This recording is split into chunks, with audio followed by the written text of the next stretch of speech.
Em 1º de novembro de 1755, o clérigo anglicano, reverendo Charles Davy, tinha acabado de escrever algumas cartas. Ele descreveu aquela manhã como a mais bela cena matinal, especialmente no 1º de novembro.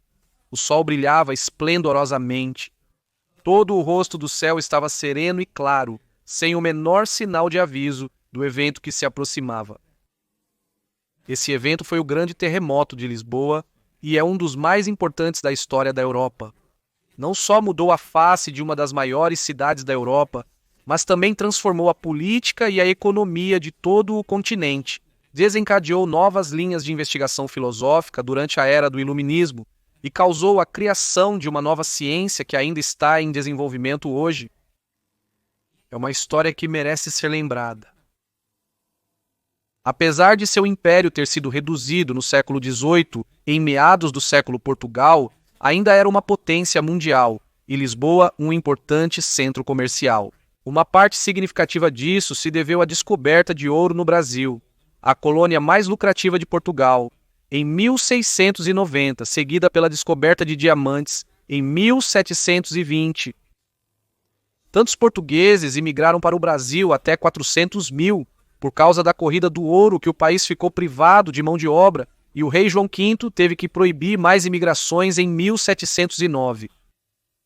As minas eram abastecidas pelo tráfico transatlântico de escravos, com cerca de 500 mil de africanos sequestrados para trabalhar nelas, além de inúmeros escravos indígenas. Os impactos da mineração de ouro no meio ambiente e na demografia do Brasil foram profundos. As minas eram lucrativas, produzindo uma estimativa de 350 mil onças de ouro por ano. Oficialmente, 1.000 toneladas métricas de ouro fluíram para Portugal das minas brasileiras no século XVIII e talvez o mesmo volume tenha chegado sem ser registrado. Estima-se que, no século XVIII, 80% do ouro na Europa vinha do Brasil. Uma parte considerável foi destinada à coroa. O governo cobrava um imposto de 20% sobre todo o ouro extraído, chamado de quinto real. Mesmo com a dificuldade na cobrança do imposto, a penalidade para quem fosse pego evadindo era ter todo o ouro confiscado, e as receitas do confisco superavam as do imposto. Estima-se que 2,4 milhões de quilates de diamantes foram importados do Brasil, que dominava o mercado mundial no século XVIII. O resultado trouxe grande riqueza para a coroa. Os comerciantes portugueses enriqueceram fornecendo tecidos, produtos de metal e escravos obtidos na África. Portugal pagou as dívidas das guerras com holandeses e britânicos e, em meados do século, o país prosperava com Lisboa, sua capital e maior cidade, sendo um centro de comércio internacional. Lisboa está situada na foz do rio Tejo, o mais extenso da Península Ibérica. Possui um amplo porto natural protegido que o tornou um importante porto marítimo e centro de comércio. Com sinais de ocupação permanente desde 2500 a.C., Lisboa é uma das cidades mais antigas da Europa Ocidental. Na virada do século XVIII, segundo alguns relatos, Lisboa era a quinta maior cidade da Europa, maior que Roma, Madrid ou Viena. Lisboa em 1755, dominada pelo Palácio da Ribeira, residência principal dos reis de Portugal por 250 anos, tinha uma população de cerca de 200 mil habitantes. Era uma cidade dominada pelo comércio, como evidenciado pela localização do palácio às margens do rio Tejo, perto dos cais e estaleiros. Palácio da Ribeira se traduz como palácio à beira do rio.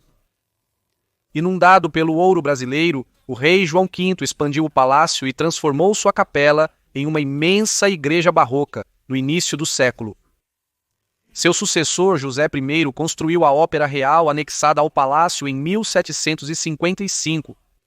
A ópera foi inaugurada em março com uma obra do compositor David Pérez. A cidade foi construída predominantemente no distinto estilo manuelino-português do século XVI, em homenagem ao rei Emanuel I.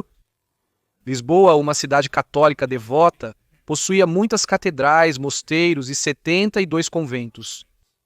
A igreja de Santa Engrácia estava em construção desde 1682, por tanto tempo, que Obras de Santa Engrácia se tornou o termo português para um projeto interminável.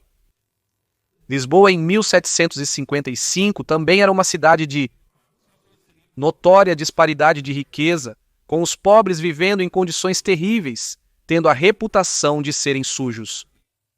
O 1º de novembro, dia de Todos os Santos, grande parte da população estaria na igreja.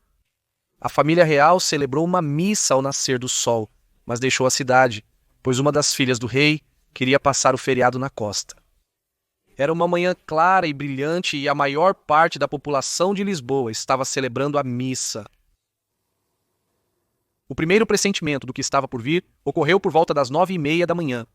O reverendo Dave escreveu que estava sentado no seu apartamento terminando uma carta quando os papéis e a mesa começaram a tremer suavemente, surpreendendo-o, pois não havia vento se mexendo. Christian Stockgeller, cônsul de Hamburgo, da Alemanha, relatou: primeiro ouvimos um estrondo como uma carruagem, mas então o barulho aumentou. Ficou cada vez mais alto até atingir o volume do disparo de uma arma. Logo após, sentimos o primeiro tremor. Às 9h40, todos os sinos da igreja começaram a tocar. As contas variam, mas o tremor durou entre 3 e 6 minutos. Estimativas modernas são de que o terremoto teve uma magnitude entre 8,5 a 9, na escala de magnitude do momento, liberando essencialmente 1000 vezes mais energia do que o terremoto no Haiti, em 2010. O primeiro grande choque atingiu uma área entre 1,2 e 1,4 milhões de milhas quadradas. O tremor foi sentido desde a Finlândia e o norte da África até o norte da Itália e os Açores no Atlântico. De acordo com o autor Mark Molsky, o terremoto liberou 475 megatons de energia, o equivalente a 32 mil bombas atômicas de Hiroshima. Ele observou em uma entrevista com a rádio National Public em 2015 que foi o maior terremoto a atingir a Europa nos últimos 10 mil anos. Dave observou que os edifícios mais sólidos geralmente caíam primeiro. Estruturas de pedra maciça têm pouca flexibilidade para absorver choques. Igrejas e catedrais lotadas desmoronaram, esmagando as pessoas em seu interior. O céu escureceu como a noite devido às nuvens de poeira e destroços. Um grande tremor secundário ocorreu por volta das 10, derrubando mais edifícios. As ruas estavam repletas de pessoas e animais presos ou mortos pelos escombros. Muitos, incluindo o reverendo Dave, foram para os docas, onde estariam mais seguros dos destroços. Lá eles testemunharam uma cena perturbadora. O rio Tejo havia recuado, revelando o fundo repleto de antigos naufrágios. As pessoas não sabiam como interpretar aquilo. Tsunamis no Atlântico são raríssimos. Algumas pessoas até se aventuraram para baixo em busca de tesouros dos navios naufragados. O tsunami atingiu aproximadamente às 10h10. Uma onda de 12 metros, quase 40 pés de altura, veio como o reverendo descreveu como uma montanha. Tão rápido que, segundo várias contas, as pessoas a cavalo tentando ultrapassá-lo tiveram que galopar em alta velocidade. As ondas de maré invadiram o rio, varrendo os cais e centenas de pessoas que buscavam refúgio no local. O reverendo Dave escapou por pouco, segurando-se em uma grande viga caída. A água recuou e retornou mais 2 vezes. Um tsunami gigantesco com ondas de até 20 metros atingiu a costa do Marrocos, matando cerca de 10 mil pessoas. Ondas de 3 metros causaram danos na costa da Inglaterra e da Irlanda. Ondas de 4 metros atingiram ilhas no Caribe. E, uma revisão cuidadosa dos registros revela, o tsunami alcançou a costa do Brasil. A fumaça subia antes mesmo das ondas recuarem. A cidade foi iluminada por velas e lâmpadas, com milhares delas acesas para o dia de Todos os Santos. Os escombros começaram a queimar. Muitos incêndios se uniram, queimando áreas da cidade que sobreviveram ao terremoto e tsunami, matando pessoas presas nos escombros. O incêndio durou 5 dias, criando uma tempestade de fogo, um incêndio tão intenso que cria seu próprio vento. Ele sugou tanto ar que pessoas a 100 metros da chama morreram asfixiadas. A destruição foi terrível. Entre os edifícios destruídos pelo fogo estava o Hospital Real de Todos os Santos, o maior de Portugal, onde centenas de pacientes morreram. A Casa de Ópera e o Palácio Ribera estavam em ruínas. e com ele se perdeu a Biblioteca Real com 70.000 volumes e centenas de obras de arte inestimáveis. Manuscritos originais e detalhes dos primeiros exploradores portugueses, como Vasco da Gama, foram perdidos. Tantos registros foram perdidos que a história da nação foi truncada. O enviado britânico ao rei de Portugal, Abraham Castors, relatou posteriormente que o incêndio provocou danos 10 vezes maiores que o próprio terremoto. As avaliações dos danos variam. Estimativas conservadoras indicam que 10% das estruturas na cidade foram totalmente destruídas e ao menos 2/3 dos edifícios foram danificados a ponto de se tornarem inabitáveis. Outras estimativas afirmam que até 85% a 90% dos edifícios na cidade foram destruídos. O reverendo David descreveu a cidade. Igrejas paroquiais, conventos, mosteiros, palácios, edifícios públicos e inúmeras casas particulares foram derrubados ou drasticamente destroçados, tornando-se perigoso passar por eles. A carta de Castor para a Inglaterra retratou esta próspera cidade, agora transformada em escombros e ruínas. Dave citou uma estimativa de 60.000 mortos, embora possa ser exagerada. Lisboa não foi a única afetada com danos significativos no sul de Portugal e norte da África. A magnitude dos danos chocou a era do Iluminismo, com as implicações sendo debatidas por todo o continente. Pensadores religiosos viram a catástrofe como uma repudiação da ciência da época e afirmaram que era um castigo divino, vindo em um dia de festa importante e devastando todas as grandes catedrais da cidade, ironicamente mais propensas à destruição por estarem no centro construído em solo sedimentar sujeito à liquefação. Escritores protestantes descreveram o ocorrido como retribuição pela Inquisição portuguesa, enquanto católicos viram como a ira de Deus contra livres pensadores e ateus da capital portuguesa, provocando reações contra estrangeiros, principalmente os britânicos protestantes. Padres e monges nas ruas clamavam por arrependimento, intensificando o pânico. O grande filósofo Voltaire achou a ideia de punição divina ridícula, perguntando por que Lisboa é pior que outras cidades? Há mais pecado e maldade em Londres do que em Lisboa ou Paris. Ele usou isso para atacar a filosofia do otimismo, representada por poetas como Alexander Pope, que afirmava que tudo acontece para o bem. Argumentou que a existência do mal é um fato que deve ser aceito. Jean-Jacques Rousseau interpretou isso como uma rejeição às grandes cidades e um apelo para retornar à natureza. Mas outra reação foi única.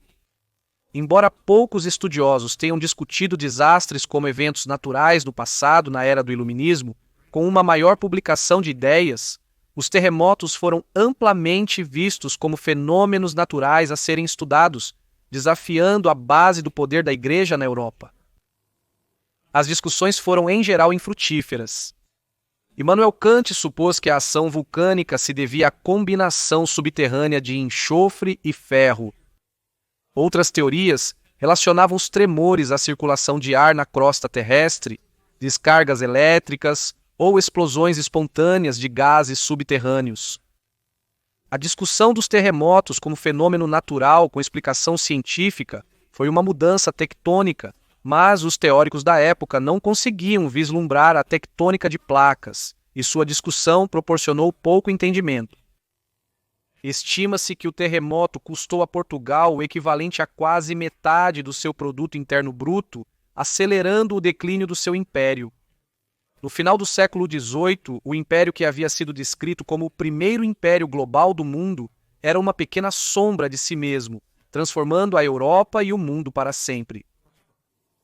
O rei José I considerou um milagre sua família ter escapado do terremoto, mas ele se tornou claustrofóbico e paranoico com paredes. A corte real mudou-se para tendas em uma encosta e a família real nunca voltou para o Palácio Ribera. Embora houvesse o suficiente da estrutura para reconstruir, o palácio de 2 séculos e meio dos reis de Portugal foi demolido. José nunca teve muito interesse em governar, e após o terremoto, ele deu ao seu primeiro-ministro, Sebastião José de Carvalho e Melo, o poder completo, tornando-o o Marquês de Pombal.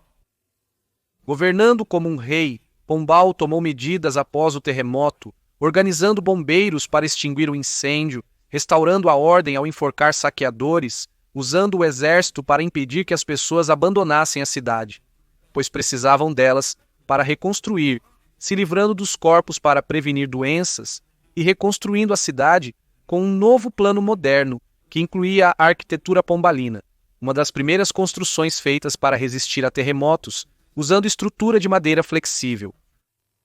Pombal usou seu poder para realizar várias reformas, mas também para perseguir seus inimigos, tornando-se um ditador virtual.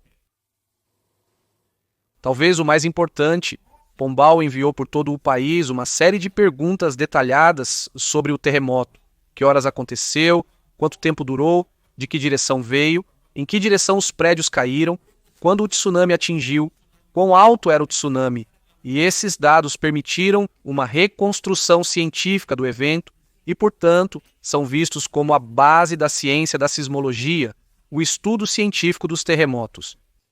E essa disciplina ainda hoje continua tentando entender e prever eventos sísmicos e mitigar seus efeitos. Espero que você tenha gostado deste episódio do Cara da História, com pequenos trechos de história esquecida de 10 a 15 minutos.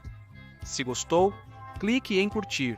Perguntas, comentários ou sugestões para futuros episódios, escreva nos comentários. Siga o Cara da História no Facebook, Instagram, Twitter e confira nossos produtos em teespring.com. Para mais episódios sobre história esquecida, é só se inscrever.